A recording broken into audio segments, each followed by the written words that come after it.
Hello everyone, welcome back to our mini blog. তো এই যে এটা কি বলতো, এটা হলো একটা ফল। আমার ভাই বলেছে, আমার ভাই হচ্ছে আজকে সকালেই দুবাই থেকে এটা নিয়ে এসছে। তো যাই হোক, দেখো জিনিসটা কেমন। তো তোমরা যদি এটা নাম জেনে থাকো কেউ কমেন্ট করে বলো। আমি এই নামটা ঠিক জানি না, আমার ভাই কি বললো আমার মনে নাই, যেহেতু এখন আমার ভাই নাই। তো একটা ফল খুবই দামি, তো দুবাই থেকে এটা নিয়ে এসছে আজকে সকালে। তো এটা এখন মাখা করে খেতে হবে। তো সেটাই আমি করবো আর তোমাদের সাথে পুরোটা শেয়ার করবো, তোমরা দেখতে থাকো, ঠিক আছে? আর কমেন্ট করে বলবে এই ফলটার নাম কি, আর তোমাদের ওখানে চিনো কি না।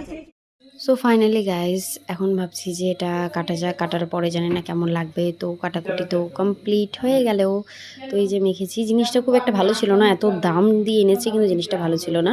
তো এখন খেয়ে টেস্ট করে বলছি জিনিসটা ঠিকঠাক কেমন ছিল খেতে। তো আমার তো মোটামুটি লেগেছে, আমার ভাইয়ের ভালো লেগেছে, আর আমার বরেরও মোটামুটি লেগেছে। যাই হোক, ওরা ক্যামেরার সামনে আসেনি, ওরা পেছনে ছিল। তো আমি সব পড়েছি। তো আজকের মতো এতটুকুই। ভালো লাগলে like, comment, share, subscribe. Love you all, bye by.